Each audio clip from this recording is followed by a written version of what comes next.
Sweet friends, how do you do today? And how do you woo today? And how do you woo you today? Welcome to How to Woo, a podcast on love and making love so we can make sure we're making lives we love. I am your host, Luna Robbie. I am a multi-artist and creative guide obsessed with learning about life, especially from other humans direct, because we all have our own unique perspective and wisdom. So here we are again for some deep listening and a little vicrophilia so we can stay excited about life and co-create a world where taking care of each other is the norm. Let's dive in. Our guest today is a 41-year-old white pansexual polyamorous human who uses she, her, they, them, or any pronouns, and currently has one partner who they love to turn on and tease, but recently had a harem of 3 guys. An open book and enjoyer of sex overall, she is very open to new things and will try anything once just to see, twice to double check, a human totally after my own heart, a 3rd time just to make sure. Aside from scat, most everything legal is on the table for her, and when it comes to turn-ons, kissing is a huge one, along with pussy worship, giving and receiving head, corsets, hard sex, and pegging, and there have been some threesomes over the years. A day slave at a production plant, born and raised in the U.S. Midwest. Welcome, Clara. Hello, and thank you. Thank you so much for being here. So for this first part, before we dive into all of your wonderfully naughty details, I would love to get to know you and your thoughts on love. So first, tell us, what makes you go woo? What do you love? How do you have fun? What brings you big joy in life? I've been thrown a lot of curveballs in life, so I love to laugh. I laugh at everything, probably at times when I'm not supposed to. When it comes to love, I'm a little more guarded these days as I've gotten older and been through some things. So I love my friends. I will have a friend faster than I will have an actual relationship or lover. I've gotten pickier, shall we say, in that Yeah. aspect because getting that portion of me is a little more work than it other people normally just jump dive right in. I see all the time with friends. But should it so happen to appear on my door, it would be great and fantastic. Do I expect it to be perfect? No, nobody's perfect. And that's why it would be so amazing because it would be perfect in its imperfections. Mm. Will you just tell us a few things, like what do you love? Like what makes you happy in life? Or what are some of the things that make you laugh? I have a really dark and twisted sense of humor. And also, I am a raging pervert. So, just about anything I end up turning perverted. I worked for Chewy.com for a while. And anytime someone was talking about the boxes that they had that they were like picking orders for, I would always giggle like a little girl. I'd be like, you're talking about your box. Um, It's honestly, I'm just mentally 5 when it comes to things. Take care of responsibilities, but I enjoy laughter above all because it's gotten me through some hard times. I enjoy spending time with family, friends. I love that immensely. I have a 10-year-old who drives me nuts, but I still love spending time with my child immensely. Just taking pause, breath. I That's what I really love about life is being able to take those pauses, those breaths. Mm, beautiful. I totally feel you. Tell us now, how do you woo you? I've learned to be more patient with myself. I've learned to be kinder to myself. I've learned to allow myself, hey, yes, this might have gotten fucked up, but it's okay. You're human. Breathe. It's not what you did, it's what you do after. So figure it out, sweetie. You've got this. Allowing myself to be like, you are pretty freaking amazing. You are an awesome mom. You're an amazing human overall. You've had how many people try to damage your view on yourself and you as an individual, and yet you still continue to go forward being that goofy, loving person that you are. Continue doing that. Continue loving yourself. Continue going forward. You're doing what you're supposed to. Oh, that gives me like sparkly chills. Were you always that loving in your self-talk, or is that something that you learned somewhere, developed along the way? It was kind of always there. And it was through years of a lot of things that have happened that I got to that point, especially in the last 5 or 6 years. I've really had to struggle hard with a lot of things. It's like, no, no, no, you will not be broken by this. They tried, it didn't work. Get up, get moving, keep going. Don't. Don't give in. Don't. I'm naturally stubborn. It is inherited throughout the family. It's a family trait. Genetic stubbornness, But yes. yes, yes. But while sometimes it's a bad thing, it also sometimes is a saving grace Yeah. as Oh, well. Because it's just how I always put it, I refuse to let someone else's shitty actions change who I am as a person. I'm going to continue love. I'm going to continue laughing. I'm going to continue on my path. You want to, I don't care what you want to do. I'm just yeah. going to keep going. I love that. What are some of the ways that you like concretely love yourself? Like, do you ever treat yourself to something? Like, what does like a self-love treat day look like for you? Or hypothetically, like, what would it look like? Oh, if I had my hypothetical dream, it would definitely be getting more ink therapy. Mm. Yes, most definitely. But that requires money. Ink therapy, you mean tattoos, yes? Yes. Okay.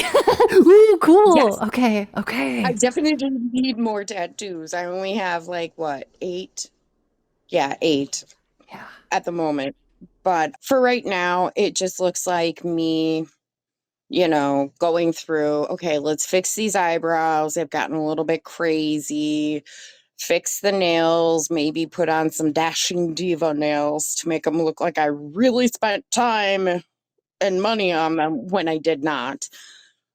And then, just going through and really taking the time to be like, okay, let's clean these things up. Let's, trim the downstairs. You're starting to look like a Yeti a little bit there. And just allow myself those moments of, no, I'm taking the time for myself. I understand there's, chores that need to be done.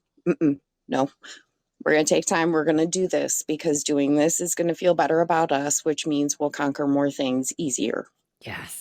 Oh my gosh, it took me so long to learn that if I slowed down, I could do everything faster. If I slowed down to take care of myself, then the chores go faster and all of that. Can I ask you about tattoos? Like, do you like the sensation? Do you like the experience? Do you like that, like having it on your body? Like, tell us what your favorite parts of tattoos are. I just love it overall. Some portions of the body, yes, hurt more than others. And for everyone, it's always different which portion of the body hurts more. Because I have one on the back of my neck, Mm. and I thought that would hurt really bad, and it didn't. The one that hurt the most is like ones that I have at the top of my shoulders where there's like no fat whatsoever. For some reason, that hurt more.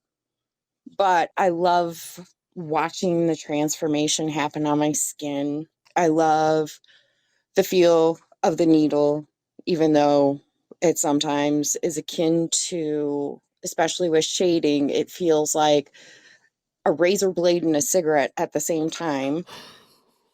It's the best way I can describe it for That's a people. And great like, description. yeah, if you've had a tattoo where they've used the shading needles on you, you know what I'm talking about.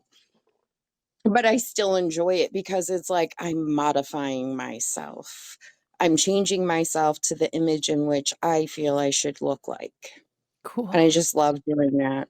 Tell us what kind of love and attention that you receive from another person totally makes you melt. Like, how do you get wooed by another?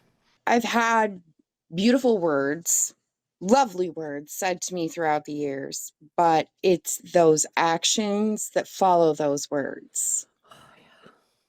And that's what, because you can tell me I am a writer.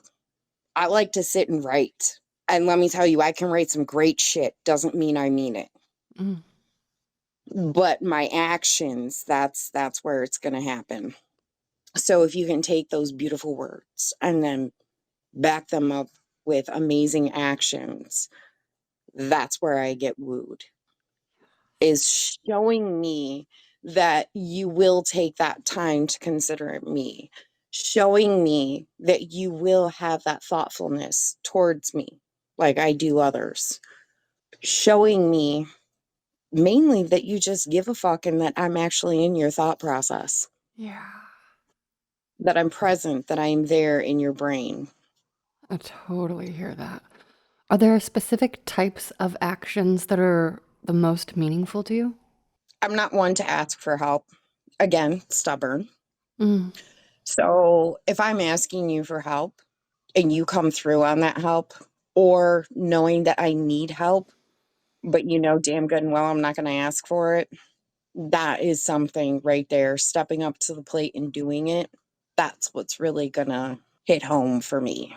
yeah, that is like deeply sexy support. I mean, loving, sexy, all of it, all of it. Okay, in that same vein, when do you feel the most connected to other humans? And this can be romantic, woo-wise, or simply just at all in any context.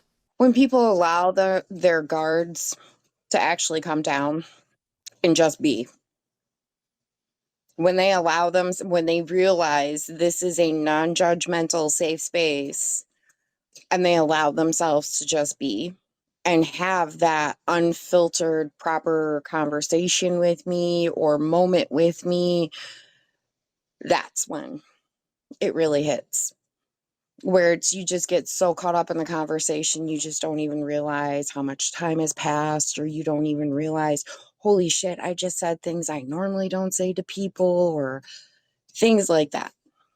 I feel that's so hard. I really do. I'm like, sometimes I just want to be a woodpecker and be like, open up, why are you hiding from me? So I really, really get it.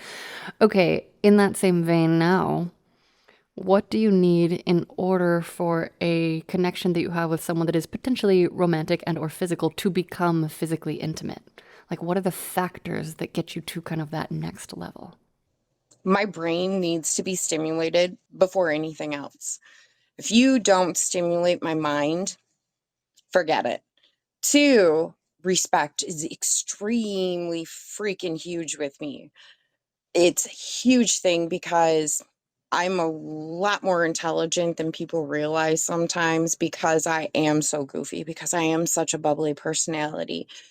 And people don't respect my intellect due to that factor. It's like, no, I'm not a fucking moron. Really, I am highly intelligent. I promise you. You'll see in a minute. And when it verbally slaps you, then you're going to be awestruck. So respecting me overall, and especially respecting my intelligence, is a huge key factor. And not putting on a pretense or a facade, because I'm going to see straight through it. Yeah. Like, I'm really good at that. Seeing all the things people don't want to see, I see them. Mm. Hmm. Can you tell specifically when someone is trying to hide something? Because I feel like I can see people oftentimes, but I can't tell when they're trying to hide specifically. And so that's when I like kind of blunder into their quote unquote private space, but it's not really that private. Like, are you able to be like, I see you and I see what you're trying to cover up? All the time. How? How do you know? Body language. I've spent my whole life using people literally like test subjects, Okay. doing insane things, loud things, quiet things, like just cataloging people's reactions to certain things, cataloging body language, and also looking at stuff online as well. And if someone's lying to you, a lot of times they start to have like this nervousness about them, kind of like a fidgety Mm, type energy is the best way I can say it.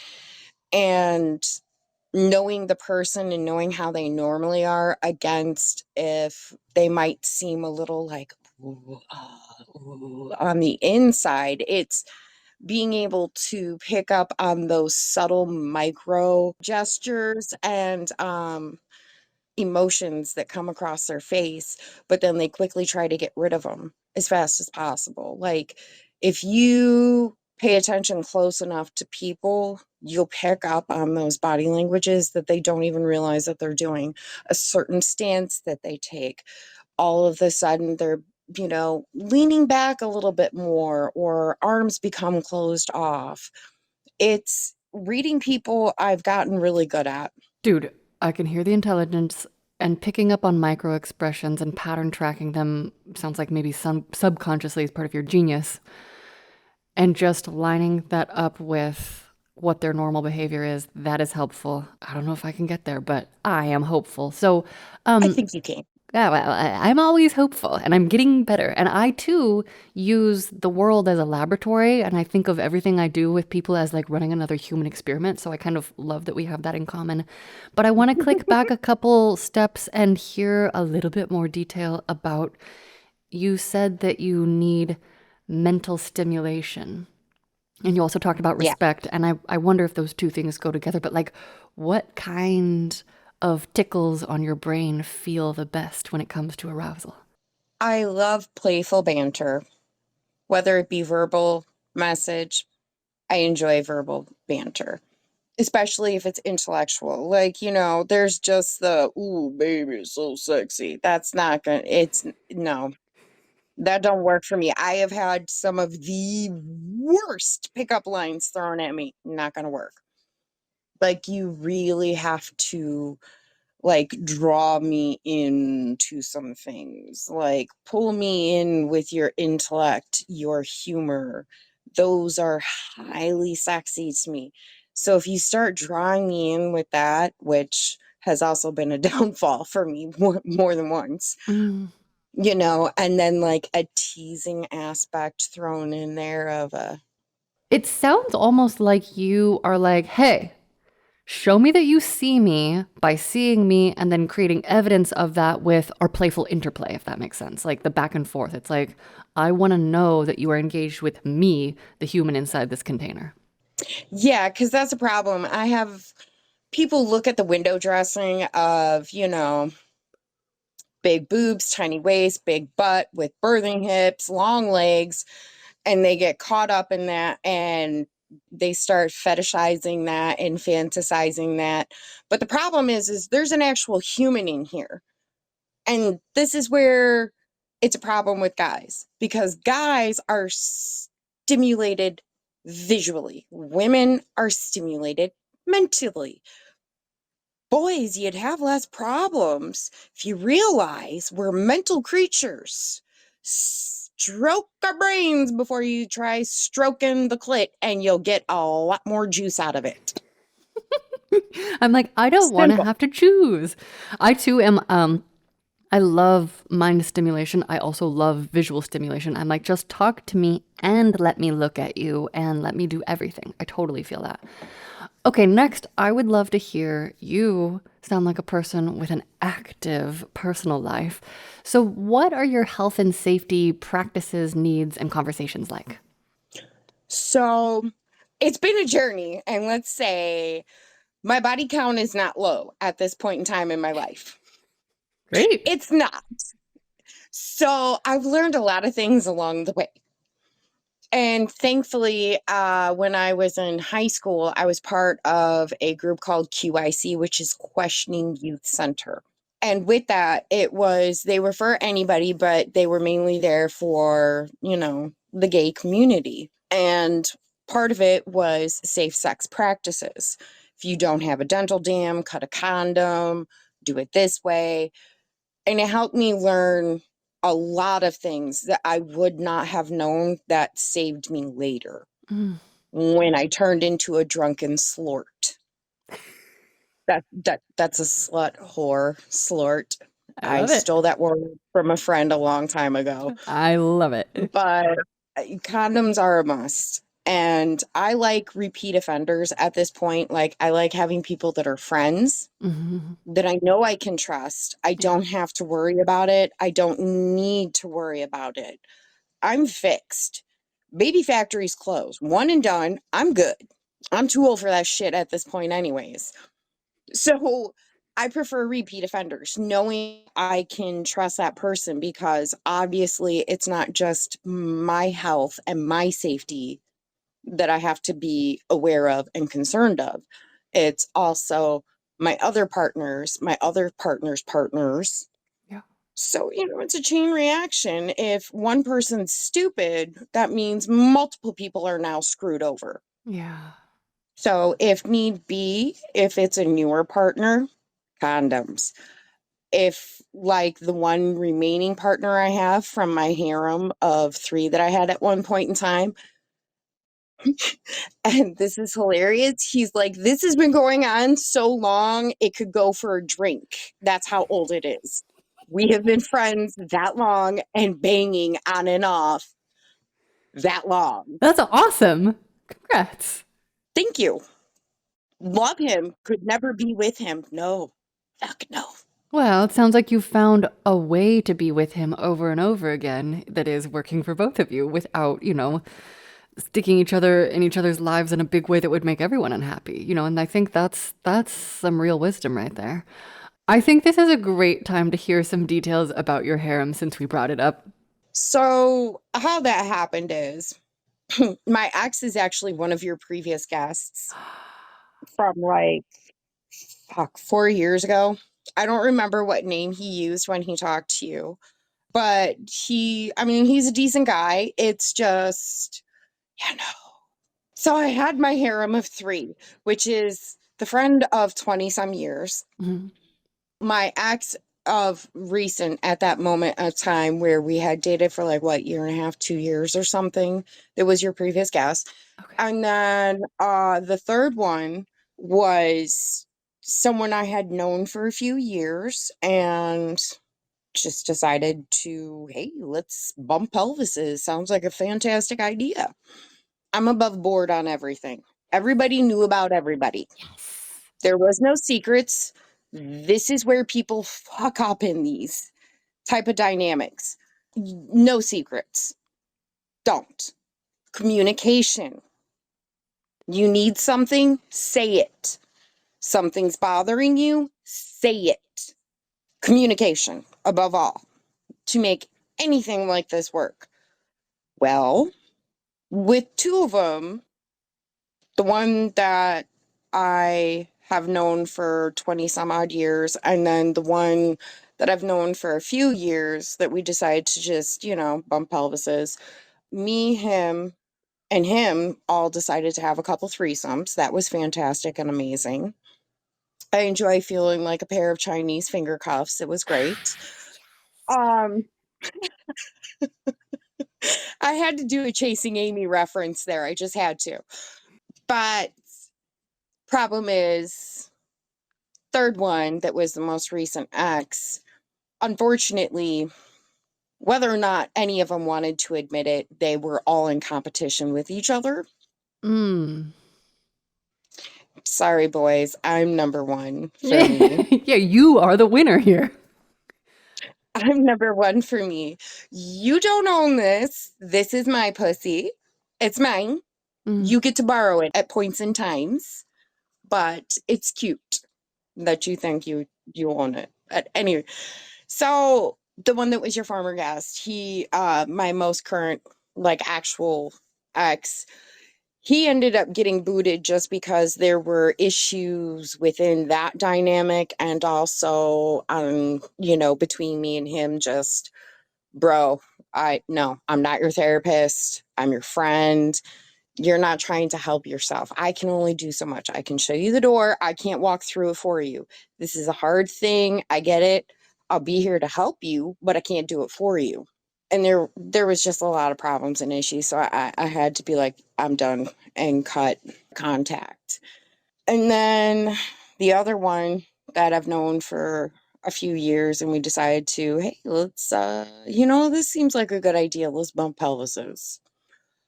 I unfortunately probably lost a really good friendship there. There's still some wounds from that one. That hit on a deep level, on multiple levels. Again, I can show you the door. I can't walk through it for you. So bye-bye. So now we're down to the one, which means mainly I have a very hungry vagina, and she's not getting fed. So I'm not happy at the moment. Totally get She's it. quite starved.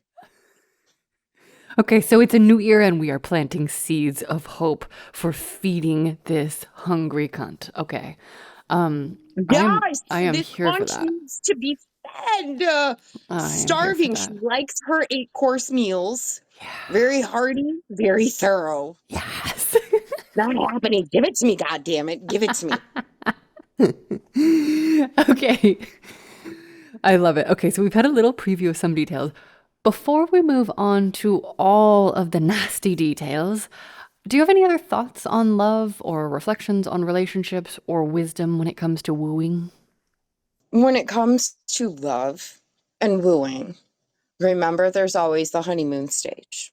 And when it comes to love, nothing is perfect. We are not perfect.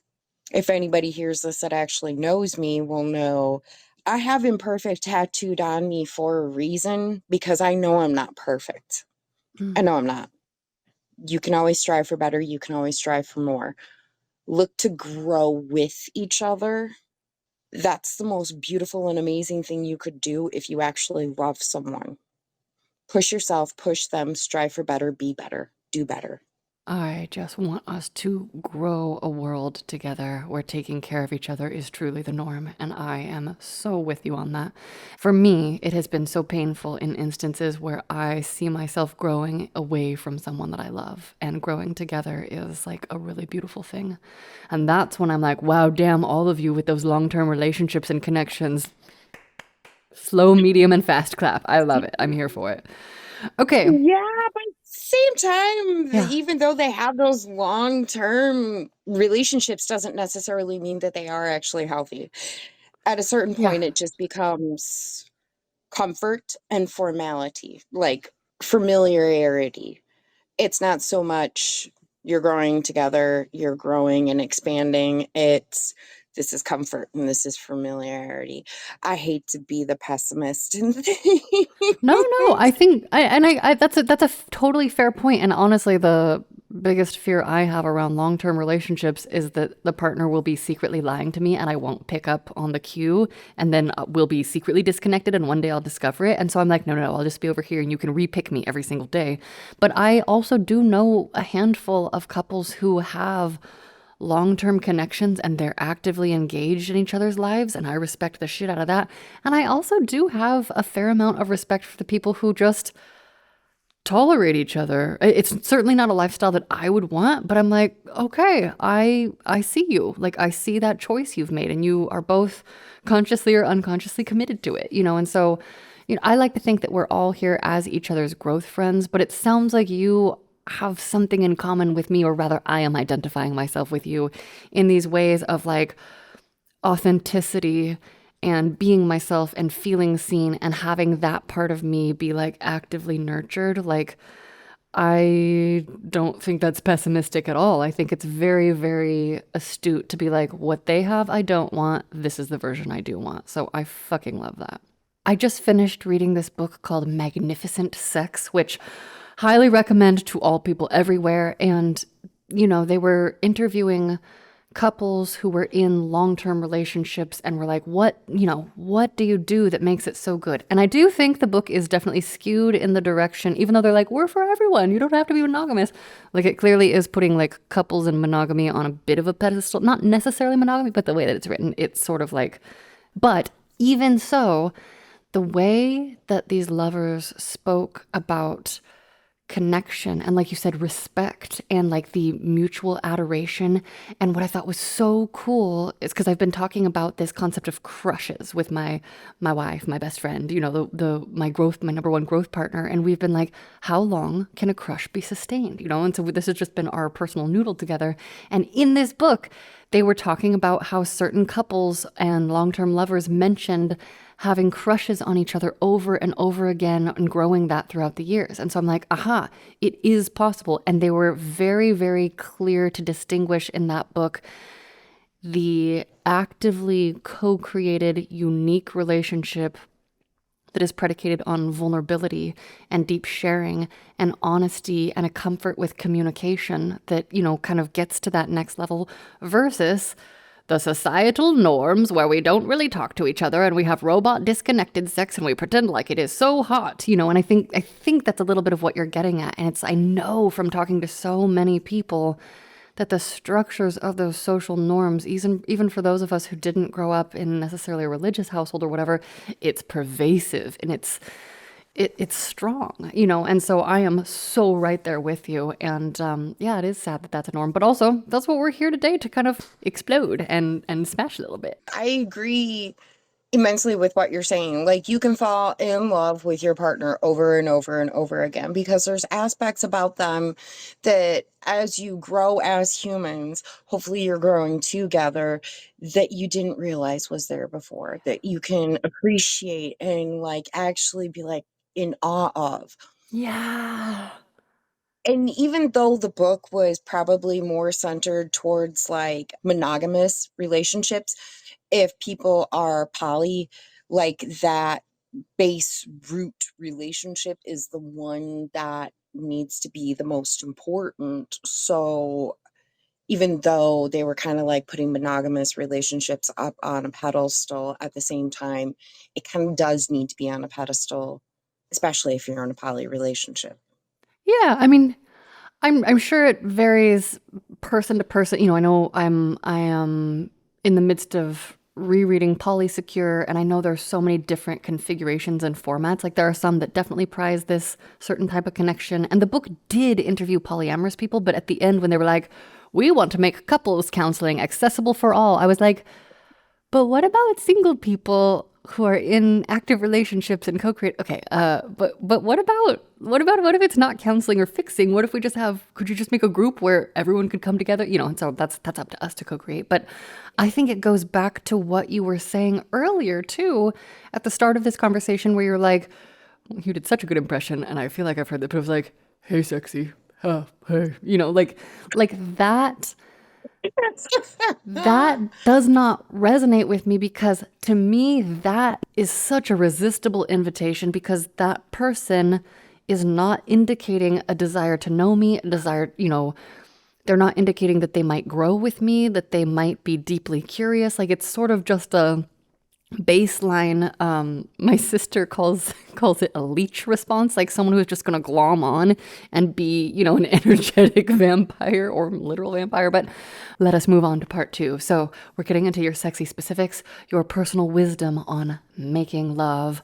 Could you please start out by telling us, if you had to rate yourself on a sexual shameometer, with 10 being the most full of shame and 0 being like, I don't know what that is, where do you fall today, and when, how, if has your shameometer squiggled throughout the years? Yeah, I'm probably at 0. Give no fucks. Has it always been that way for you? I mean, in my 20s, when I did a lot of drunken slort moments and I had a lot of one night stands, and it was just mindless, stupid shit that I'm very lucky I didn't end up pregnant and didn't end up with something because I was being stupid. Not exactly proud of those moments in my life, but now it's like, yeah, there is no shame. I have no shame. I enjoy what I'm doing immensely. I refuse to stop. I'm going to continue and expand. Fuck yeah. I love that. Do you think it was the experience through your slort moments that helped you get to this? Like, it sounds like almost a claiming of yourself.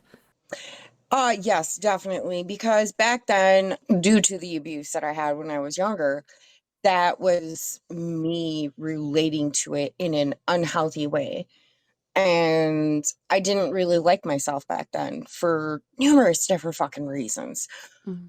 But then when I hit my 30s, it was a different experience. And in my 30s, I also became a mom. So I had to be more thought conscious about the shit that I did because now I have a child and I have to be careful.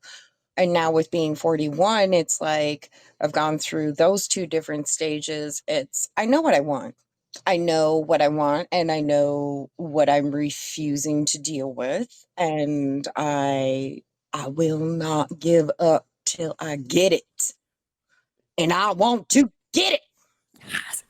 Can you summarize what you want for us since you know it? So I know some things that I like, but I mean, we're always growing, we're always expanding as people. At least I hope. Life is We do. a constant learning experience, so therefore I just want to keep going and trying new shit and seeing what else. I mean, I may or may not like this. I don't know. Let's try it. Let's see. The fact that I am a human pretzel, please bend me, fold me in ways that'll make Gumby fucking scream. I like it. I enjoy it. I might walk funny the next day or week. It's fine. It's fine. So I definitely enjoy a partner that can match my energy, not just physically, but also mentally as well. Like you got to meet me on both levels here. Mm, I fucking love that. I fucking love that. Okay, let's dive into how you learned about love, sex, connection, and pleasure growing up. I was the youngest, I was the baby. So me being introduced to things that I shouldn't have at a young age, I mean, it happened. Not to say like siblings, I'm saying like seeing movies and certain things that I shouldn't have in that aspect with them. Other aspects from childhood up until early 20s, I was molested slash raped by 5 different people in my life. So my introduction to sex or sexual things was not the best. Hence the reason why my 20s was not the healthiest stage of my life Mm, because I didn't have the best introduction to it. There's two different aspects that abuse victims can go with. They can either go the route of nothing and be terrified of it, or they can go the route of excess. And my ass chose the route of excess. It was fun. I'm not going to lie, though. I'm not going to lie. It was fun. But it wasn't healthy, though, because I later damaged myself mm, in being like, what the fuck have I done? mm, So I got introduced to it young, early, not in the best of ways, not even fully understanding really things properly due to that aspect. And it did cause problems in my teens to where it might be a trigger factor, but I did drunkenly try to commit suicide. I mean, I mm. have a huge scar on my thigh where I missed the artery. Damn. And that was kind of like a wake up call for me at that moment. Like, we need to start figuring something out. You need to start figuring something out to fix you, which then led into me trying to find a healthier way to relate to it, which I did find in the end. Okay. Yeah, what sort of support or healing were you able to access based on what sounds like a lot of really intense, gnarly experiences? Honestly, I was my best support. Not even gonna lie. When I would bring it up to my mom, it ended up being about her because she was abused when she was younger and then she felt like she had failed me. And it was, hi, yes, that's great. But can we discuss the fact that some shit's happened here with me, not Mm, you, me? So it ended up being me being my best ally, being my best resource. And again, like I said earlier, my stubbornness was my best thing that I had at that moment in time because I refused to be knocked down. I refused to give up. I refused to give in. Yes, some shit happened, but that doesn't define me. Yes, some shit happened. That wasn't my fault. I wasn't the one that had a problem. There was nothing wrong with me. There's still nothing wrong with me. And that's where a lot of abuse victims have that misconception, like they did something wrong. There's something wrong with them. There's nothing wrong with you. yeah. You didn't do anything wrong. Somebody else has a problem. Somebody else is messed up. They have issues within themselves and they decided to put it on you. Don't take on somebody else's bullshit because that's all that was, is me taking on somebody else's bullshit. That's not my bullshit. That's your bullshit. You can keep it. Life is really good at giving me other bullshit that I have to deal with. I don't need yours as well. So bye-bye. And it took a long time to get to that point of like fully feeling that, realizing that. Yeah, how did you get there? Like, did you get external support? Did you read things? Did you talk to people? Like, was there anyone that you could go to? Like, how did you come to get that wisdom? A little bit was from school counselors, a little bit. With my age growing up in the 90s, they didn't have help for ADHD like they do now. And I thank God for my child, they do. They didn't have help for a lot of shit like they do now. So I got a small amount of support, not a lot, but at least it was enough to keep me going at that moment. As I got older, the internet really helped. YouTube videos from actual doctors, like that actually did help a lot. This podcast actually did in my 30s help me a lot to realize I'm not the only person that's been through some shit. I'm not the only person that has this type of thought process. I'm not fucked up. There's nothing wrong with me. It took a lot of different things. Not only that, but my perseverance and spirit that some people unfortunately don't get is honestly what saved me. Hmm. Knowing that there's better out there, knowing that there's more, knowing that I deserve better, knowing that I deserve more. That's still something I struggle with, but not like I used to. Well, and I know from my own personal experience that some days there's this part of me that knows, in theory, that something better is out there and available and worth claiming or receiving or being open to pursuing. And then there's the days where it feels really bad, and I just have to trust that I know that that's true and available, and it may not feel possible today, but it is. So it sounds like you really have done a huge amount of work on your own, and really just like it sounds over and over again. I hear you say that you are your number one person and supporter. How did you learn that? Is that something that you think is inherent in you? Yeah, honestly, I feel like it is because I have a friend who he has a PhD in psychology, and he's like, you are a more natural. If we put some book study behind that, you could do some amazing things.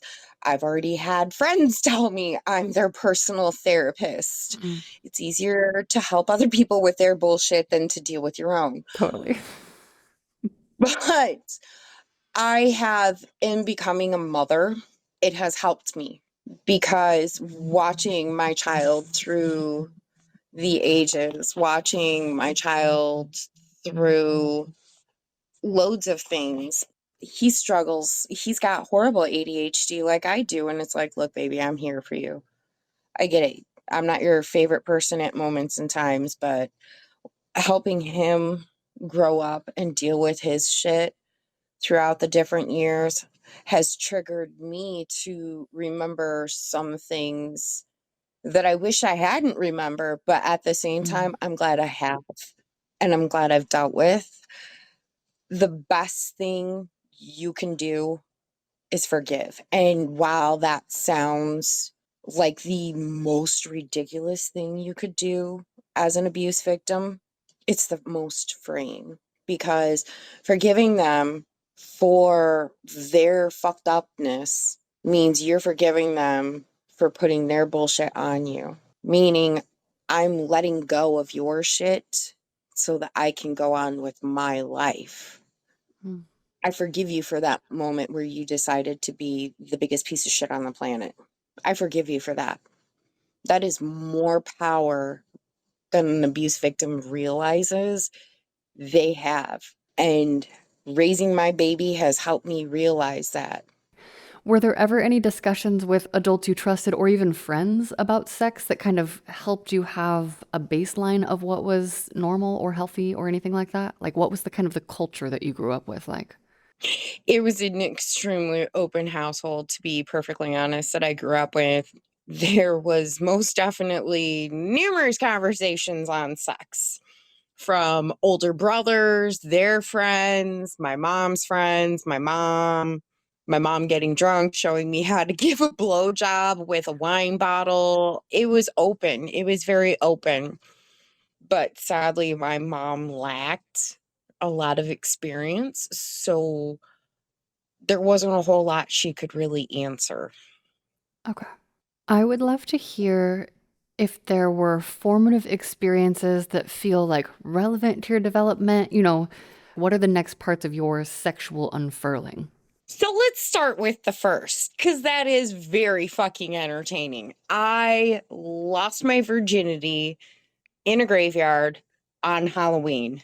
No, it was not on top of a grave. We were in the back of the graveyard, which, I was like 17 at the time. So neither one of us really had like a proper idea of what sex was supposed to be because he was a virgin as well, same age, first love on top of it. I look back now and I laugh so hard, but it was awesome because of the fact that it was in a graveyard on Halloween. And I started my period. Whoa, that's like a blood ritual spell or something. Did that just like come about or was it planned? It was half-assedly like joked about between us and like, oh, it's gonna happen. And we also worked at a haunted house at the time as well. Us and a group of friends that he was dropping everybody off, except for one friend that refused. I was like, bro, no, we're gonna go do some shit. No, he was in the car that was, a distance away. I don't know if he could see anything or not. Yeah, so he was in the car while we were getting our groove on in the back of the fucking graveyard on top of it. Entertaining to say the fucking least. Okay, so paint the picture for us. You were like just standing out in the, were you costumed? Like what, how, you weren't on a grave. Did you lean against a gravestone? Like, wait, like how did it happen? And do you remember the feeling that you had from that moment, like from that experience? Nervous, my heart was racing, extremely excited. I was turned on because of it. For my weird ass, that was like totally super cool, especially back then because I was so goth I could shit bats. But I had a flannel that I put on the ground that we laid on. Okay. So, it was missionary that we were doing this. And while he was fingering me, that's when the blood had happened. We didn't realize it at first, or maybe he did and he just didn't give a shit. His dick was covered, his hand was covered. He went home with that, told his mom it was fake blood. No, that definitely smells like vagina and period blood. Like, that's a very distinctive fucking smell. Yeah. In general, do you like period sex or do you not like it? Like, I know everyone has their different opinions. Like, are you into it? Do you care? Does that matter to you? Like, what are your feelings there like? Honestly, it just helps get rid of the cramps. Yeah. It really does. It does not bother me. It's called a shower. You can either have sex in the shower or you can shower directly after. If you put a towel down, it's not that big of a deal. Yeah. If the dude doesn't matter, I don't give a shit. Yeah, yeah. I'm like, no, please fuck. Don't restrict the amount that you can fuck me, please. Okay. But I get it. Some people have their sensitivities and Exactly it's, me. yeah, yeah. It is important to get rid of those cramps. Okay, what else feels important to share from your 20s? Like are there things from the Slort era that stand out that are worth bearing repeating? Like I know that you mentioned that it wasn't necessarily the healthiest time, but also you had fun. And what, with your hindsight being what it is, do you feel like you learned from that time period or what fun stories are a part of it? So I had this agreement with someone that I knew that we were friends with benefits. Okay. I had been drinking that night. He'd gone out to the bars drinking that night. We had hooked up once before. It was an understanding. This is a friends with benefits type thing. I'm on top and I'm writing him stupid. And he's like, I think I love you. I, of course, make a joke. I'm like, you don't love me. You love my doggy style. And he giggled. And then he was like, no, seriously, I think I love you. Literally got up, grabbed my clothes, walked out the door, and drove home while he was trying to stop me. And I was like, no, dude, that's not what this is. This is just fucking. This is not emotions. This is just fucking. And that like kind of proceeded to go for a very long time of there's no emotions involved here. This is just sex. In my 20s, got a little bit experimental. You know, that's where I learned that I enjoy my corsets. I like being tied down, blindfolds, toys. I mean, I used a bullet in my 20s and I think maybe a dildo. Mainly, I was just shoving a lot of dick in there. Okay. Back then, my mom referred to me as the love 'em and leave 'em girl.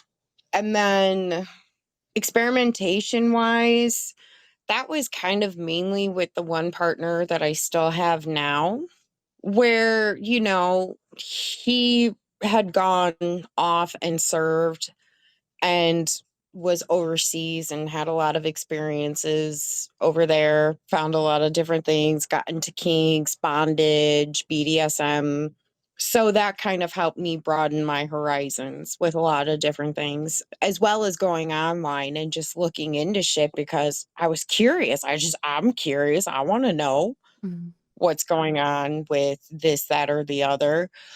Porn doesn't really turn me on for the most part, but it is a very good learning tool for some shit. I can't honestly remember the first time anybody used a blindfold on me. It probably was with the one partner I still have, like maybe around 25 ish. Okay. And then whips, those came in probably mid to late 20s with him. Being tied down, possibly ex baby daddy. And were these things that just like came out of nowhere where you're like, let's try a whip? Or were you like at a sex store and you're like, let's do that? And was there any sort of like, you know, you said you were emotionally shut down, but did receiving these physical sensations have any effect on your emotional experience either with yourself and or partners? Like give us some of the texture that gives us the emotional context to the physical experience.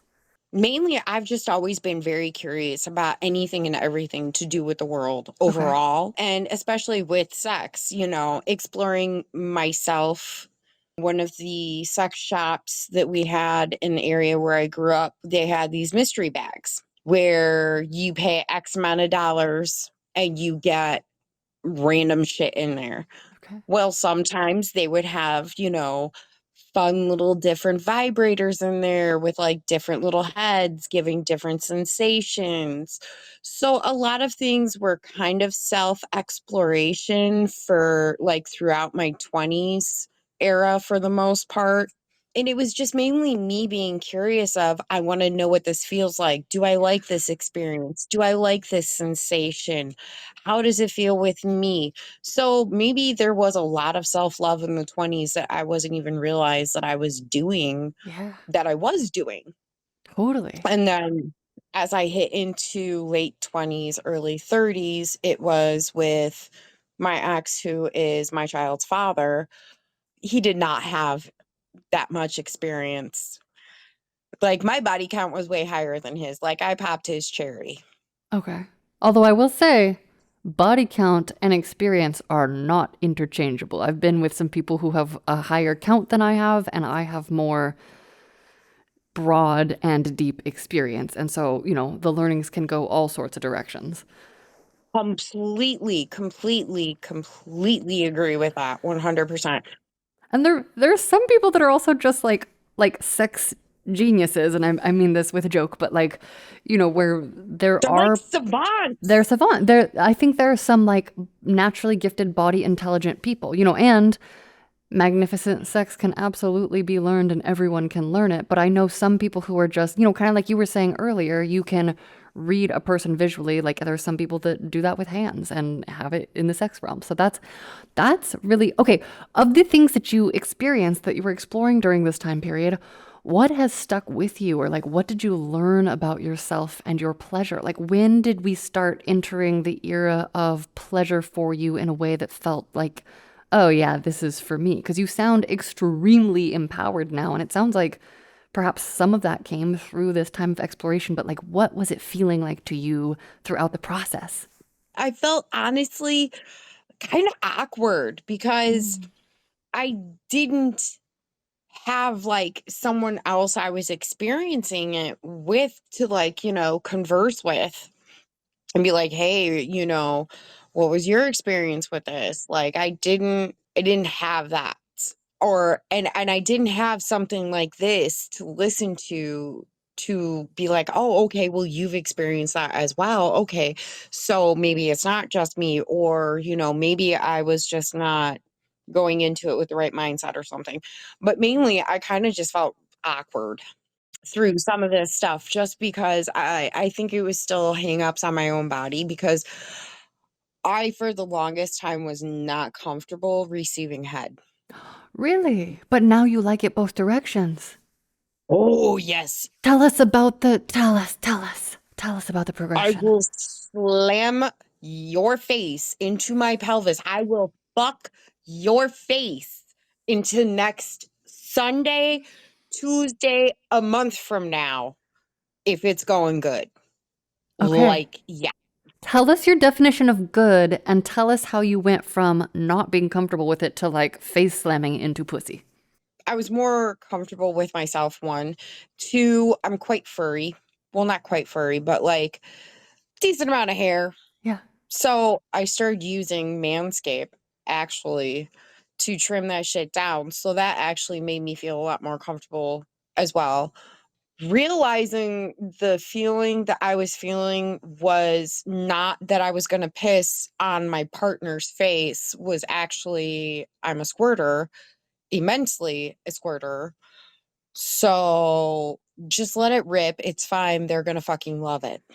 That was the huge one right there. It's you're not gonna piss all over them. You're not. It's okay. It feels like it, but that's not what's gonna happen. That was the hugest one, really. So gaining comfort with that sensation and then just, it sounds like also allowing yourself to be worshipped. Yeah. It's okay to allow someone to bury their face very thoroughly in their vagina. They like all of that mess that is down there right now. They're enjoying every last fucking bit of it. Yeah. Just like you enjoy having a dick all up in your mouth, slobbering all over it and the Well, balls. tell me more. Tell me about what you enjoy about slobbering all over a dick. Like, I know what I like, but tell me the specifics for you. What do you love about it? Do you have any specific moves? It sounds like you do play with the balls. Go tell us. Tell us thy wisdom. It depends on how evil I want to be. If there's anything that I have definitely perfected throughout the fucking years, it is a blowjob. You have to play with it to figure out, all right, if I hit this certain portion with this type of pressure, my tongue, my whole mouth, my hand, it depends on your partner of figuring it out, but the head is always going to be as if like someone is straight up sucking on that clit. They're the same type of body part, so to speak. So when it comes to sensitivity, the balls and the tip are always going to have the most. So suck intensely on the tip while stroking, and then using your other hand to cup and fondle the balls gently. So you've got your mouth doing one thing, your one hand doing another, and then your other hand doing a completely opposite. It's engaging three different things, doing three different things completely simultaneously. And this is why I like having ADHD. Delightful. Do you notice difference cock to cock? Like, I think I've taken great pleasure lately in finding the different buttons on each person's parts. And then how does that translate? Because you are a pansexual person, so do you also play with pussies? It sounds like you like to go all directions. So how does that ADHD translate for you? See, and that's where there's a problem. I haven't actually been able to be with a woman in a long time just because I don't nowhere to meet them in this area that I Mm. am. One, and two, women are a lot harder than men. Like, I'm a simple bitch when it comes to things, pretty much. Like, I'm real laid back, real chill, real easy about things. But most women I have found are not.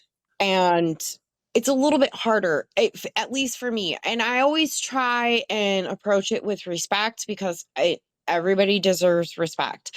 And it's just also, as well, harder to find women in this area to date. Like, if I wanted to get dick, I could go and get dick so incredibly easy. It's not even funny. But if I wanted to try and find a woman, which I have been trying to find for a little bit of time here, it is exceedingly hard. Mm. Do you think that's because we like to have our brains stimulated and not just our bodies? I think it's the fact that I'm willing to be in a relationship and sleep with men and women. A lot of times I have found women to have been turned off by that. And Mm. I honestly, I kind of just gave up. I see. I mean, I get it. I'm in my own process too. But it sounds like there was a time where you did play with other ladies too. When did you kind of like realize that was on the menu for you? High school, I had a few friends that my first threesome was with two females, which, as exciting as that would seem, it really, now looking back, yeah, it was kind of just shit. What made it that way? Give us some details. None of us were very experienced, so we didn't realize what a proper orgasm was, and none of us really kind of made it to that point.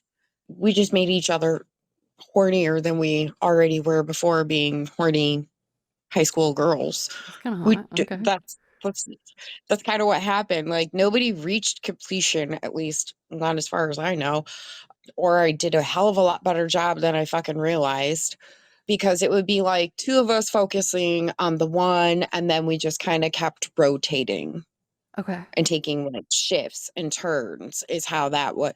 So it was one of us laying down while the other two played with the vagina. Again, not that experienced. So therefore we didn't realize we needed, play with multiple areas, do multiple sensations, play with the fingertips up and down the body, like, tweak the nipples. There's 13 different ways to give a woman a fucking orgasm. At least. I mean, it depends on how you count. It could be infinity. And then there was, a few times that me and one friend, one of them from that threesome moment, that me and her fucked around a few times. She very thoroughly dived my vagina on more than one vacation. Yeah, it was, she was quite good. Okay. What made it good? What made it good? Tell us the details. Yeah, and I love hearing you say the sensations that your body likes. Tell us those specifics. What do you enjoy receiving? It was like, okay, so we had been drinking and smoking. And so we were crossfaded. We were high and drunk.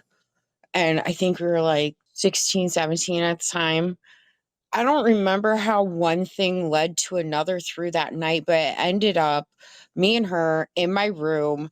And the next thing I know, we were making out, clothes were coming off, and she had not been with a lot of people, but let me tell you, she definitely was like on top of that, knew she was all up on the boobs beforehand, making out.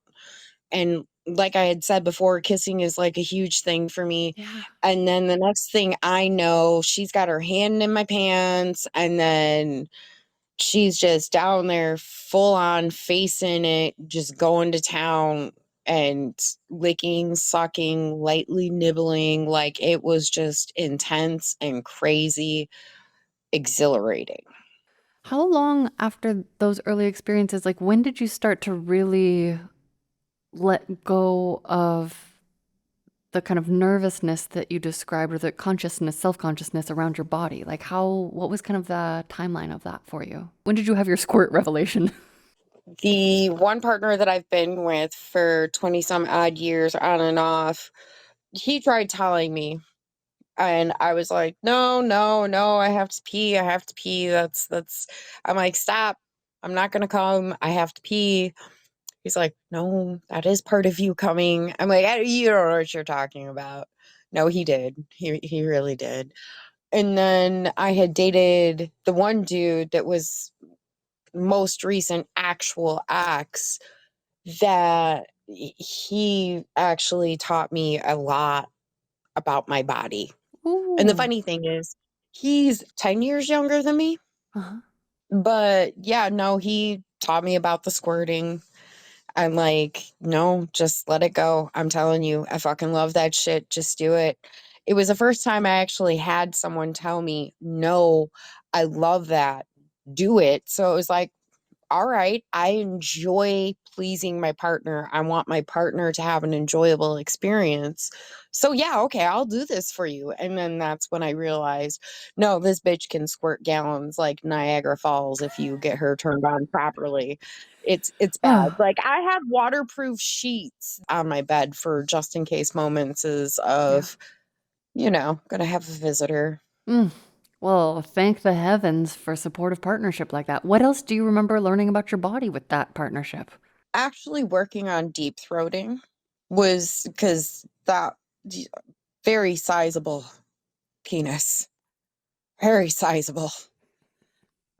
Length, girth. I'm not a size queen. I just like them to be good. Okay. You can have a huge dick and not know how to use it. It's absolutely worthless. Yeah, yeah, yeah. We need all that But part. We need the oh creativity. yeah. Otherwise, it doesn't matter. And it's just going to stab me if it's a certain size and the cock owner doesn't know how to feel for my cervix and know how to warm me up and, then I'll just get stabbed. And I hear you. I agree. And then it's just uncomfortable. Yeah. Yeah, no. A little bit of Yeah, stab no. is good. All stab is I'm going to cough and then I'm going to be distracted.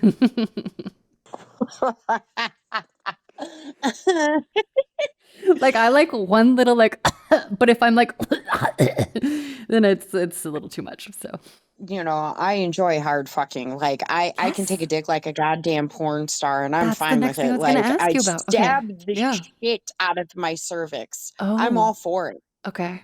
Really? You can handle it. You like that intensity.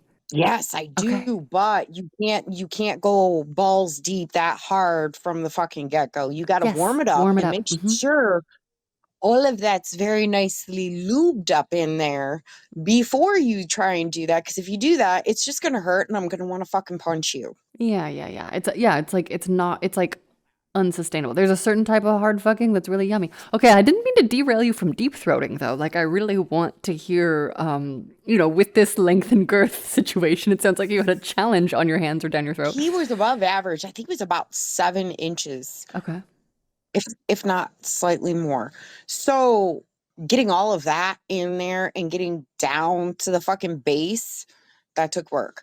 It took overtime of just training my throat, Yeah, which I haven't had a whole lot of anything at this point. It's probably going to have to be a little bit retrained. Not much, but a little bit.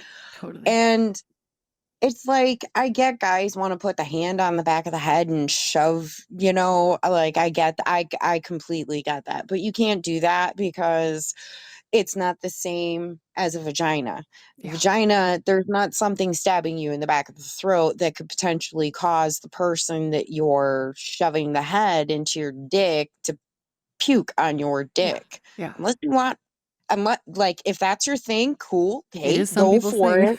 it. That's what I'm saying. To each his own.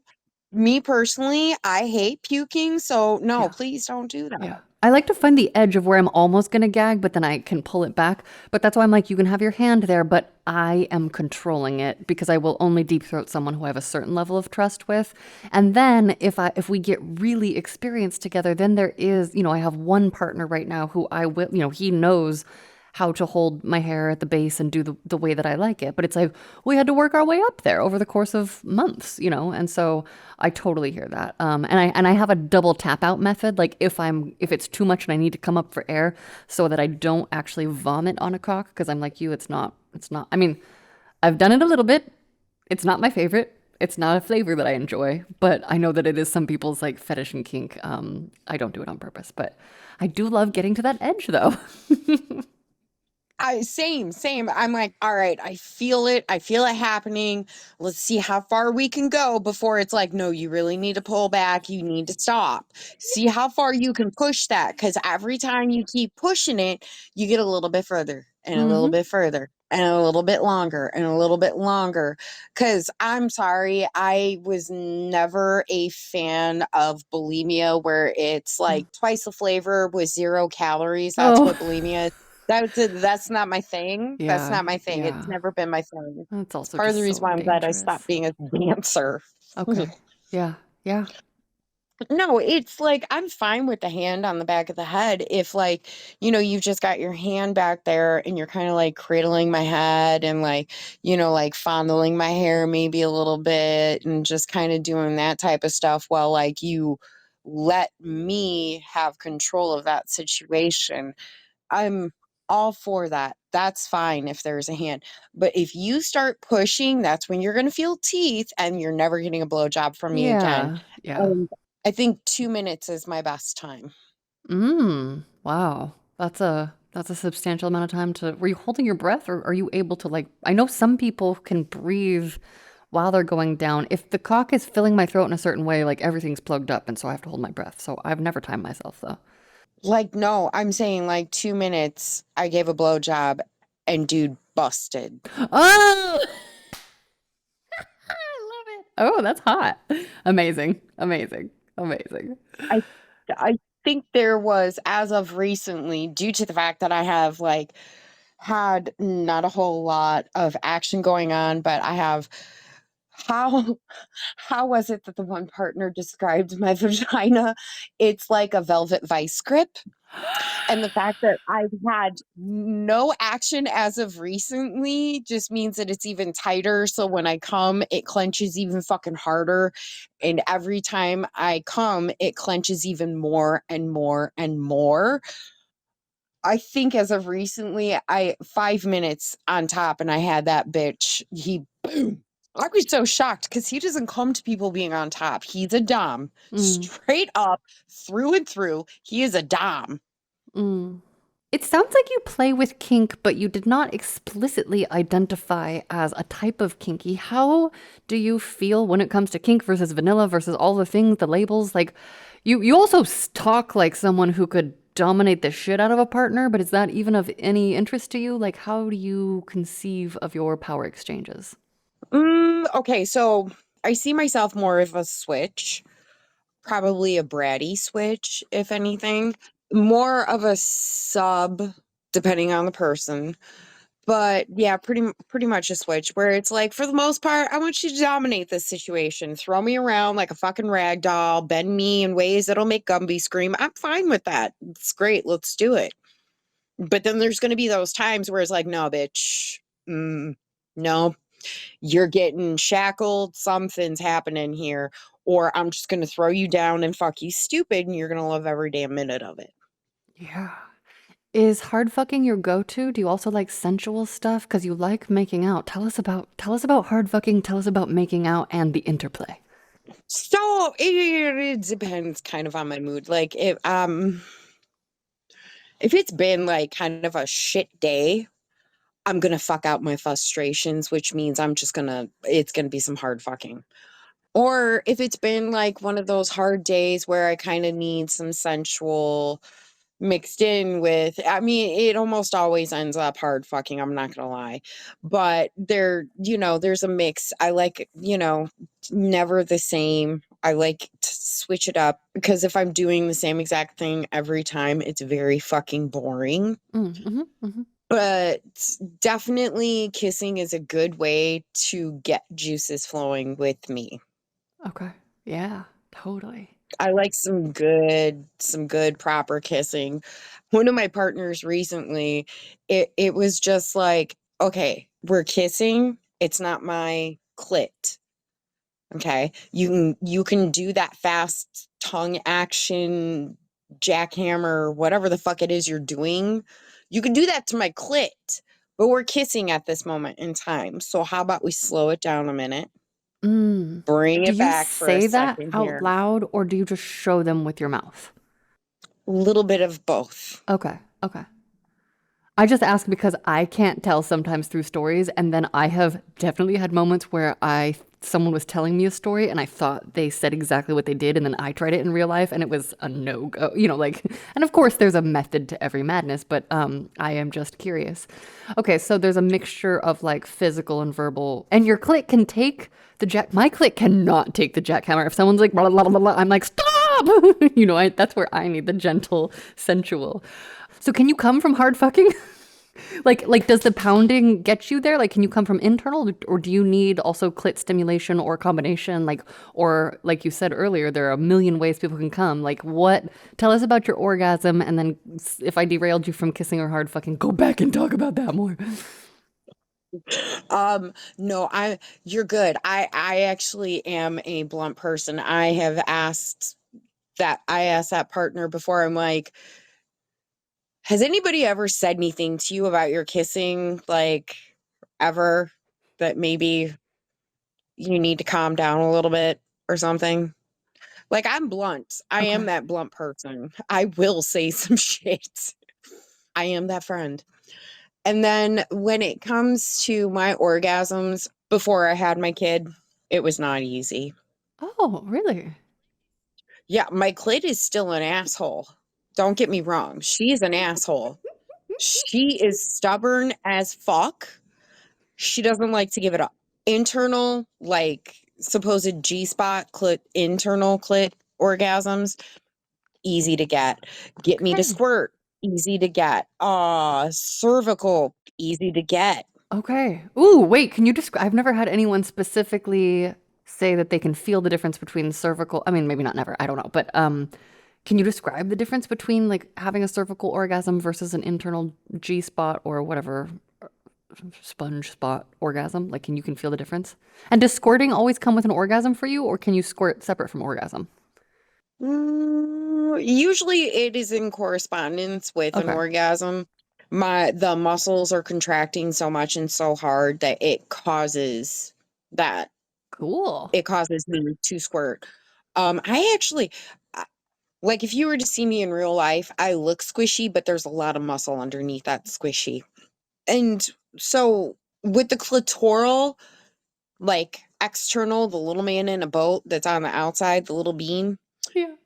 that one is everything convulses. That is a Oh. huge, massive fucking orgasm. Like the whole clitoris, the internal, all of it is just like for the people at home that can't see this, Oh yeah. it's me taking my hand. Yeah, taking my hand and squeezing really hard, making an O and then squeezing.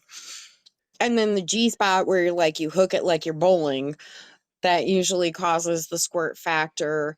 And then, you kind of feel it through the vaginal canal. With the cervical, that is a deeper back in the vaginal region that you feel from the back towards the front, is the best way I can describe that one. Yeah.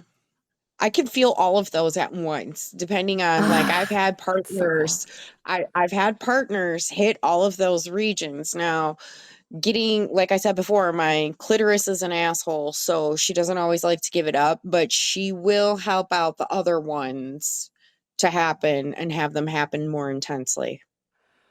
I love that. And also, speaking of assholes, do you enjoy receiving anal play at all, or is it only the giving? And tell us about your anal proclivities, please. So I enjoy anal, but for me, because there was this one partner in the past. Well, I've had a couple partners in the past where like they were very thoroughly, like immensely all about the anal. I'm like, that's a dessert. That's not the main course. The main course is the vagina. It's more of a dessert moment where it doesn't happen all the time. I have to be in the mood for it. And you can't just go at it crazy because you gotta work into that with a decent amount of lube. Because Yeah. I don't know how I keep finding these partners with very sizable penises, but I do. Yeah. Um, You're a magnet. I I see. Well, at this point, I've been able to, by people's body languages and certain like things, you can measure someone's, you can use the human body to measure itself. And with me being an art fag and drawing and painting, I know this because that's how you have Wait, to draw and wait, paint. what do you mean? Do you mean like proportionally, or do you mean like you can tell from the carriage of how someone's walking if they're hung? Like, what do you actually mean here? So I've had more than one partner that is growers, not showers. Mm-hmm. So you wouldn't think they had a sizable Yeah. penis, but then they have a sizable penis. Okay. So you take your index and your pointer fingers, and then you take these ones. And what you're going to do is you slide them together so it goes like this. Okay. I'm sliding. Okay. And then you have a guy do that, and you only want to have them go up to, there we go. You only want to have this go up to, don't go past like the The webbing. little webbing area. Yeah, you Okay. want it to hit right inside the webbing area. And then you take your fingers and you go around it. That's supposed to be girth. Ah! What? How did you learn this? Where did you learn this? Don't I'm even gonna start doing this. I wanna. remember. I'm like, excuse me, I need to do an experiment. This is for anecdotal science, please. Just my pleasure purpose. Okay. I don't even remember how I learned this shit. That's And so then if you funny. go a centimeter in from the nipple and then have them go like this, it's like a centimeter in from their nipple and then have them go like this, that's going to be length. Okay. Swear to God. I swear to God. I love it. I love this. I love this experiment, and I'm here for it. That's so funny. Okay, so you magnetize these cocks. I don't know how we got on this tangent. You magnetize large cocks. We're talking about orgasms. You're telling me what? Oh, we're talking about anal. You were talking about anal. So maybe that's a factor in receiving because you said you like it sometimes if you're in the mood. Yeah. Like, I'm not against it. It's just more of a, I got to be in a mood for it. What puts you in the mood? What sparks your anal bits? And can you have asgasms? Do you have asgasms? I know I squirt from anal. Cool. That's hot. Yes. Yeah. I will squirt pretty fucking hard from anal. I have made decent sized puddles and gotten decent distance Cool. with that. The last remaining partner I have, he's also bi, and he actually loves eating ass, and Yeah. I'm not gonna fucking stop you. I enjoy it because I know that when we go into anal, it's a good way of getting it to relax and Yeah. train and open. So I understand that aspect of it. It does feel kind of nice as well. I love it. With me though, if I'm going to be playing with someone's asshole, I have to have a glove on. I can't. Okay. I love the feeling of the vulnerable tissue, and I know how to be gentle with it. I like gloves too, and I definitely use gloves with partners that I'm not fluid bonded with. And I think gloves are hot in their own right because it's like, especially like I like the black ones where it's like, ooh, naughty doctor style. Like I fucking love that. Yeah. Yes, and I cannot help but like I said before, I love to laugh and I giggle during sex. Yeah. I will tell jokes during sex. I love that. And usually they enjoy me giggling during sex because I'm contracting while I'm fucking giggling during sex. Mm-hmm. So they don't Yes. stop Yes. me. Yes. No, the laughing makes a fun sensation.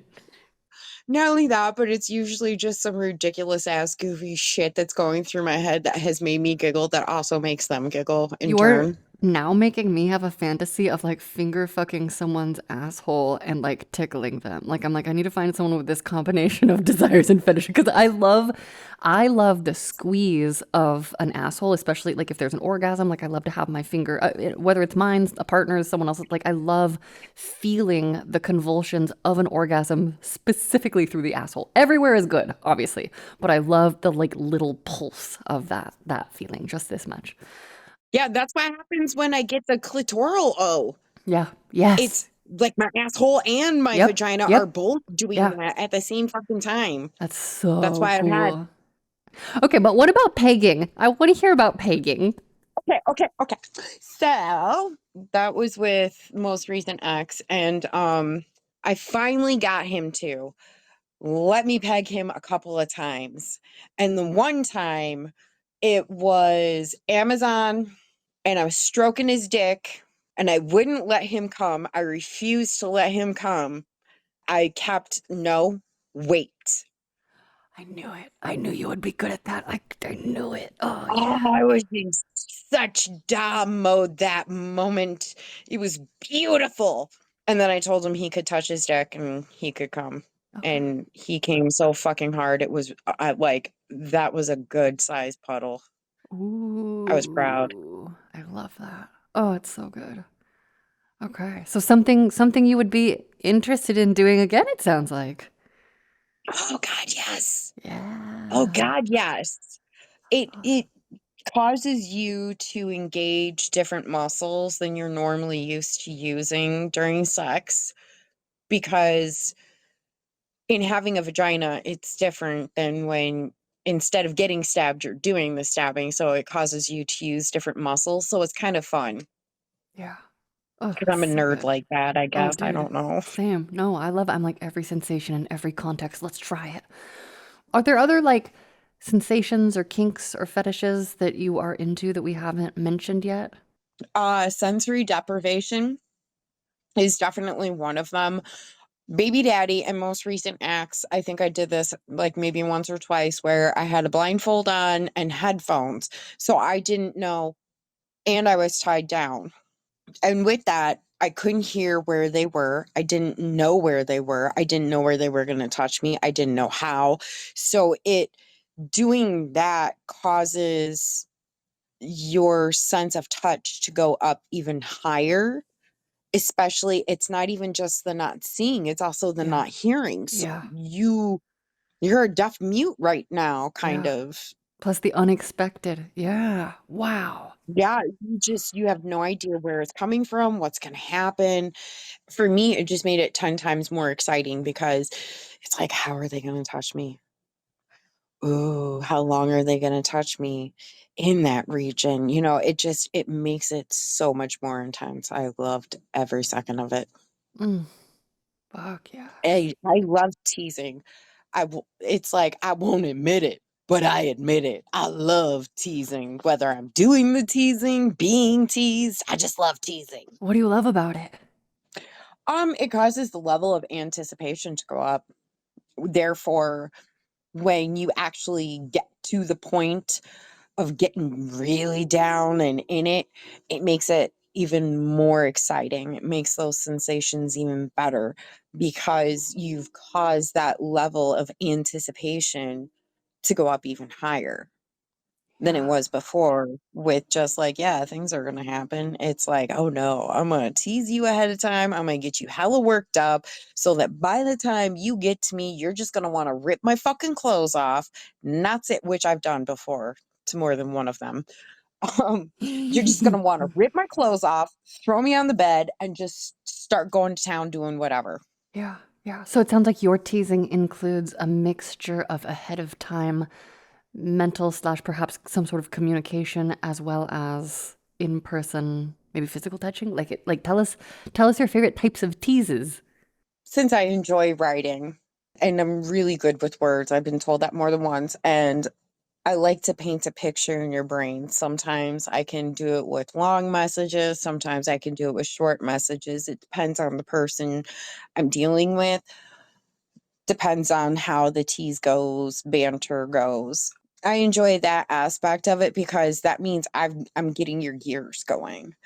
And while guys are mostly visual, they do need some mental and getting their brains going wild. They're starting to get those pictures in their head, and so it's starting to get that visual going in their head of ooh, baby. And then physical teasing when you're in the moment. Yeah, I mean, again, it does depend on your partner and what sensations get them going and how you can tease. Like, playing with the head of the dick a little bit more, or sucking on the balls a little bit more, nipples. I mean, it depends on what they enjoy, Yeah. but always kind of doing it in a fashion of extending the sensation. Ugh, I love that.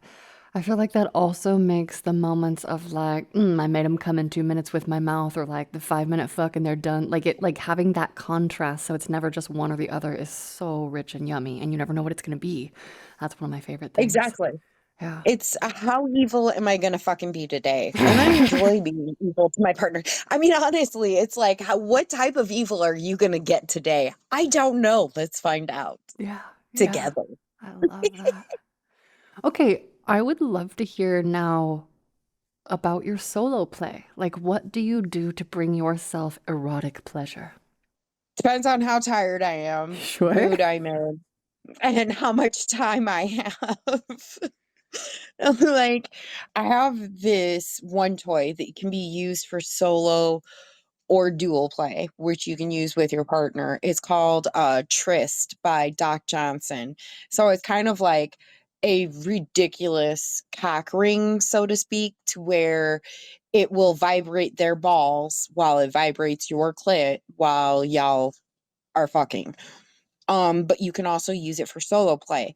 If you use it for solo play, I squirted so hard the first time I used that thing, and in a very short amount of time, I could not fucking believe it. I shocked my damn self. Like, I got 3 to 4 fucking feet distance, and it was not a small amount. I was like, Wow. holy shit.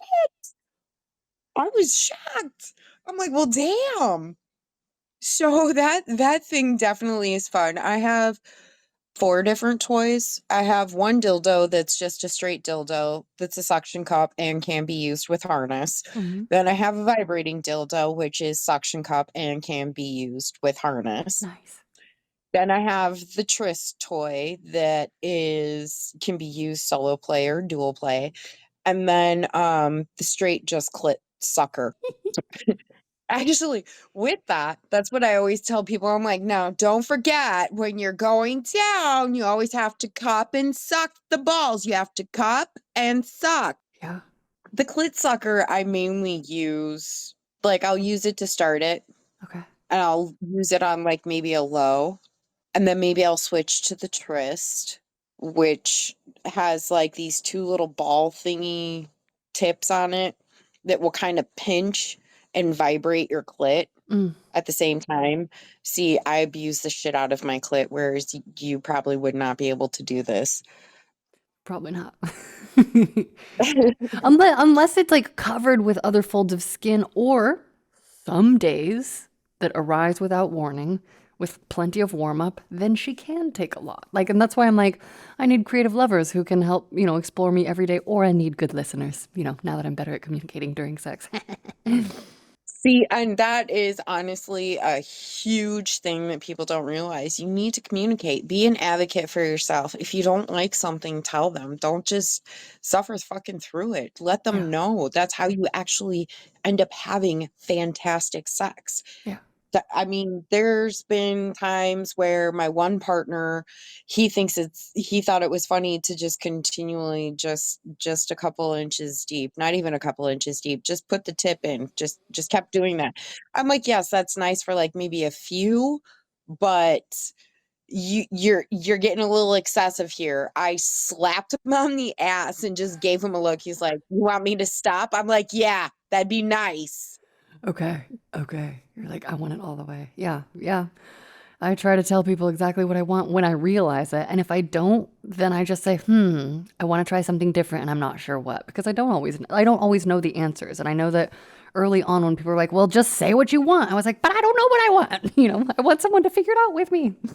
So I totally hear that. It's like, let's figure this shit out together. Like, Exactly. there's some things I definitely know I like, but hey, maybe you've got an idea that I haven't thought of that we can try fucking together. Let's do Absolutely. this. And I discover new and different stuff with myself oftentimes, with other people oftentimes, but it requires different contexts and different explorations. And I will not achieve the same level of like curiosity and adventure in my own life if I'm like, move 1, 2, 3, slot A to B.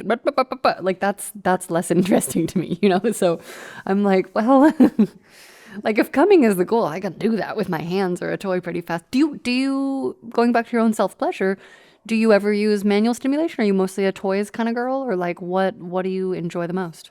Sometimes it's just I'm being lazy. It's straight toy.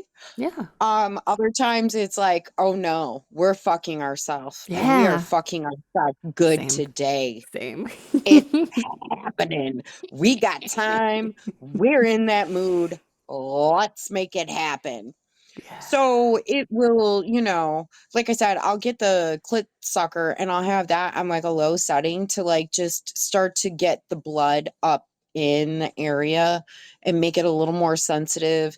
Put that to the side, do some manual on that and get like all up down the sides of the vagina, not actually entering it, but getting that external clit that's not just the little man in the boat, Yeah. getting all of that. And then, I mean, depending on the day, there might be some anal involved in that as well.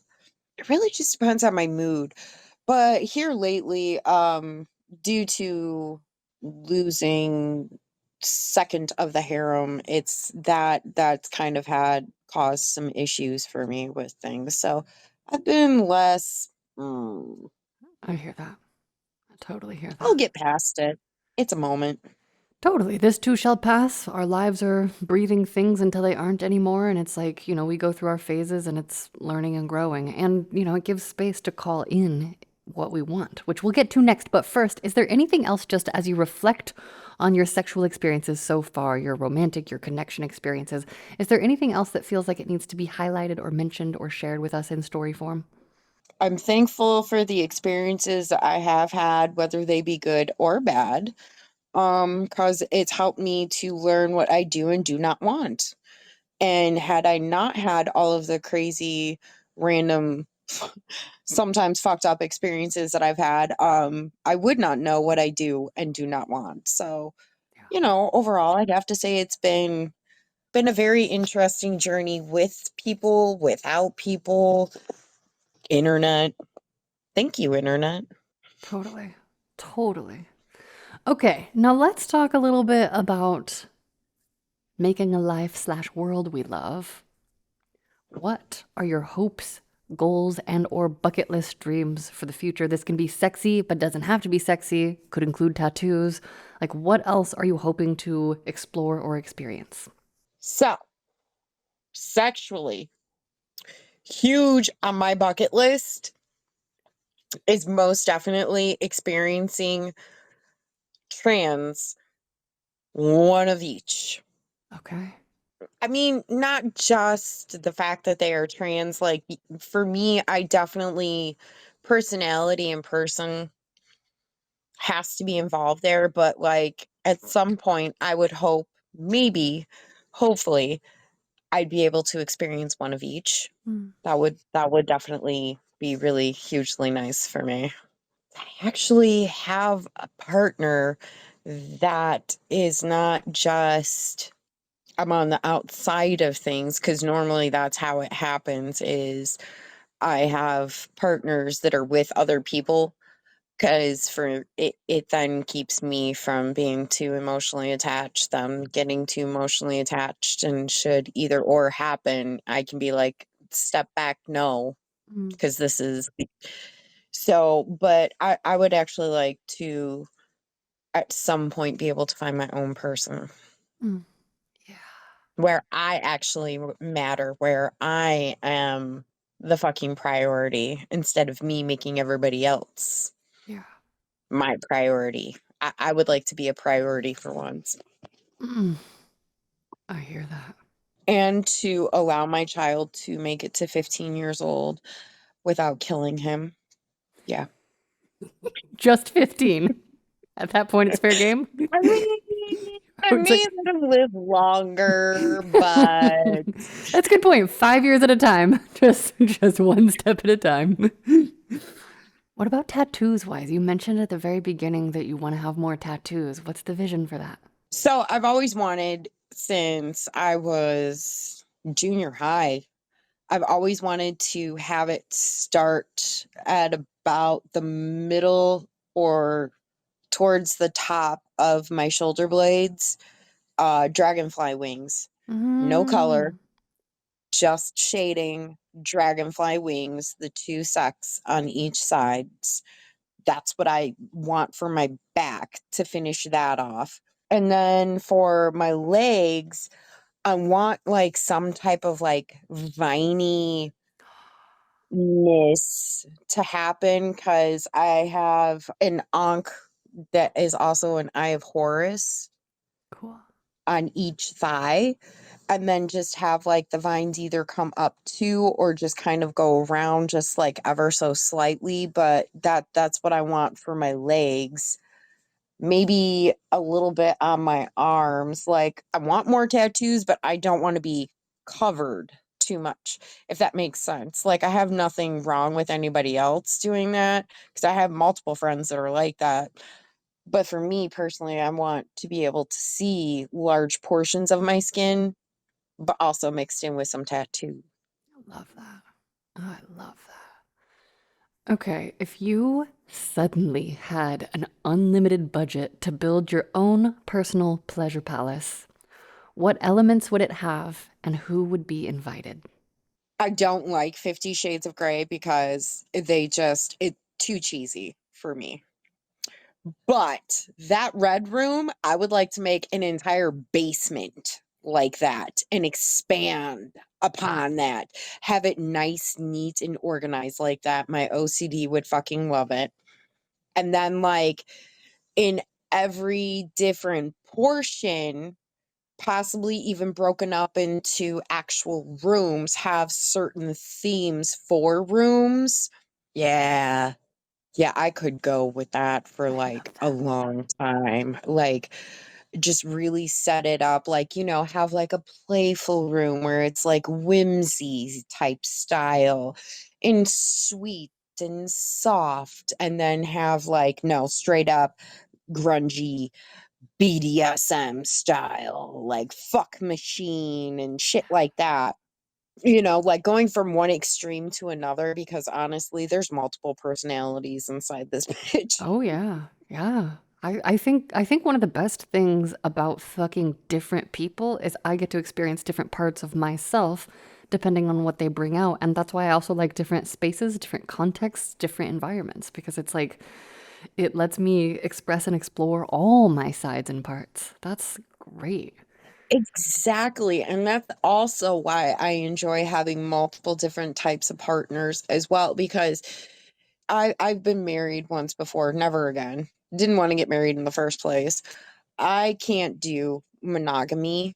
Like it's just no, it's not in the cards for me because putting everything on one person, that's a lot of pressure. That's a lot of expectations. Yeah, Like that's just too much. a lot.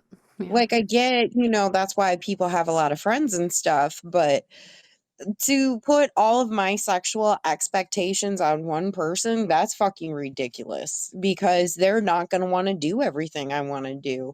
I've had numerous friends where, like, I've become sex therapists, not even trying to, but, it's one of the biggest complaints I have heard is that they aren't into these aspects, but these are some of my biggest Yeah. things. Yeah.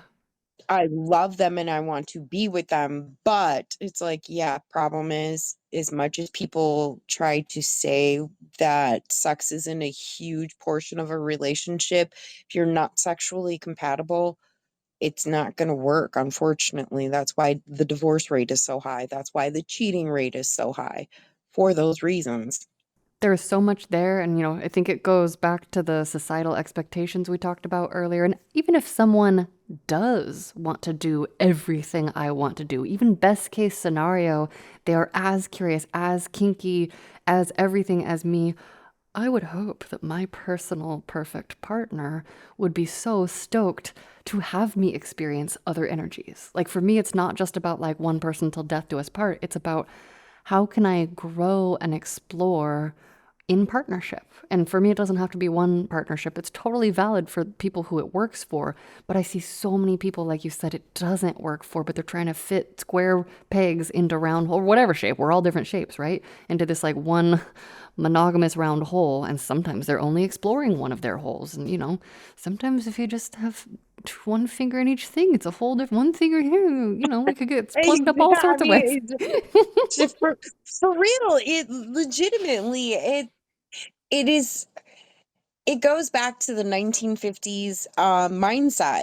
And unfortunately, it doesn't work that way. It doesn't work that way. And thankfully, we're getting past that more and more people are getting sex positive. And I hope people are doing it more in a proper, respectful, safe way than just being stupid. I've seen a lot of stupid. Sure. I mean, humans are humans. Yeah, it's true. On that note, how do you think that we collectively can co-create a more connected, loving, woo-filled world? Communication, being a better advocate for yourself, of your needs and your wants, not just sexually, but also emotionally, because a lot of times the two are linked. But communication, I can see where that is very much a huge thing that people just don't do. Well, and it can be scary because to communicate our needs, we have to be aware of our needs, which means we have to know the emotional parts, which means we have to figure out how to communicate that. And it's a whole personal process of digging. And I know a lot of people who aren't supported in that. I wasn't supported in that early on in the deep ways that I want, for the deep, real, yummy, juicy connections that I want. So I think that is spot on. Yes, exactly. And it's allowing people that space to be able to communicate with you and allowing yourself to be able to communicate with them. And that's where it's the biggest and hardest thing for people. Me, obviously, as you can tell, I'm blunt, I'm straight out there, I'm straightforward. No fucks are given. And it's always been that way for me. But not everybody's like me. And so when I am confronted with that, it's a little bit harder because it's like, if we're going into this and I'm trusting you with my body, we have to be able to have some awkward, possibly hard conversations. But in the end, the reward from that is going to be so much better because we will have had those hard and awkward conversations, which will, in the end, lead to a hell of a lot better fucking sex. Yes, yes, yes, yes. Okay, lastly, how do you like to spread ripples of love? Laughter.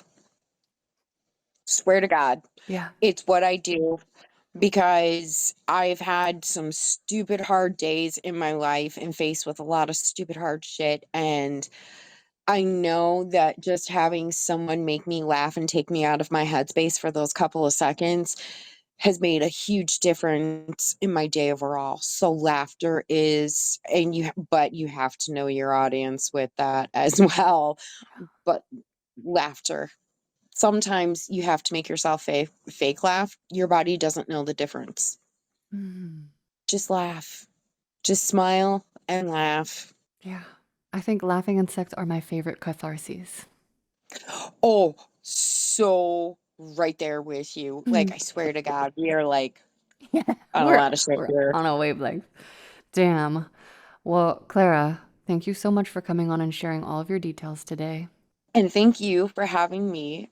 Lovely woo humans, that is our show. Remember to follow your hearts and follow your parts and follow me in family-friendly internet places at Lunar Woohoo, or If you're in naughty internet places, at Lunar Secrets. Visit howtowoo.fyi for links to everything.